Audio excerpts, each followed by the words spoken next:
Ay mga ka-yummy Pinoy recipes, narito na po ang final product ng ating masarap na chicken curry. Ipapakita ko po sa inyo kung ano ang mga ingredients at kung paano ito lutuin. Umpisa na po natin!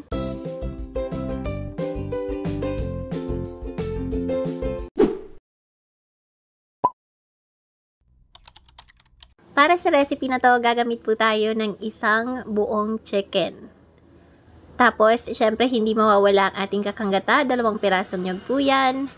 Gagamitin po tayo ng carrots at patatas, pampakulay, at syempre, dagdag health benefit na rin. Siling green, pula, at chicken cube, hindi po mawawala yan.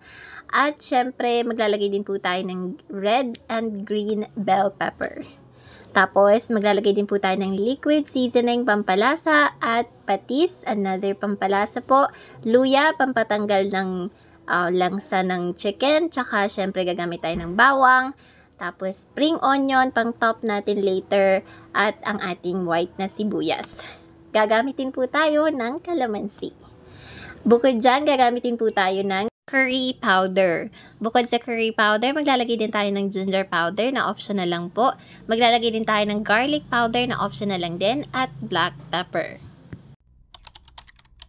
Timplahan po natin ang ating chicken. Lagyan po natin ito ng pinigang katas ng calamansi. Tapos, isunod po natin ang ating fish sauce or patis.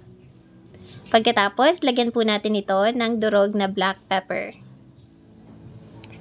Mix well po natin para maghalo-halo yung ingredients niya at pantay-pantay siya. If you want, pwedeng i-marinate ito for 30 minutes. Umpisa na po natin magluto, buksan ang kalan at iset ito sa medium fire. Maglagay tayo ng katamtamang dami ng ating cooking oil. Umpisahan nating isaute ang ating luya. Make sure na mainit na yung mantika bago natin ito isaute. Next, isunod na natin ang ating bawang. Isunod po natin ang ating sibuyas.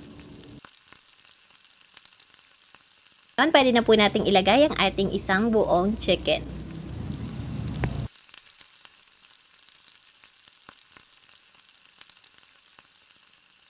Pagkatapos, isunod na po natin ang ating liquid seasoning. After ng liquid seasoning, ilagay na natin ang ating garlic powder. Bukod sa garlic powder, maglagay na tayo ng ating ginger powder. Tapos, i-mix well lang natin. Tapos, takpan po muna natin ito para lumambot ang ating chicken.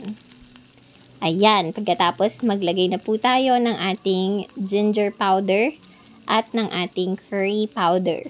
Magkakamukha po sila, no? Tapos, halu-haluin lang po natin. Pagkatapos haluin, takpan po muna natin.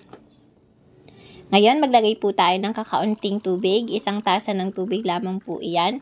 Depende po sa inyo kung gaano karami ilalagay nyo, pero mas okay kung konti lang kasi lalagyan pa naman natin siya ng gata. Then, isunod na po natin ang ating chicken cube. Make sure na matutunaw siya. Tapos, ilagay na rin po natin ang ating mga gulay.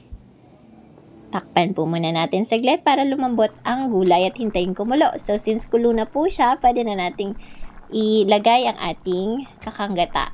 Tapos, isusunod yung siling green at syempre yung bell pepper, green at red. Tapos, i-mix well lang po natin.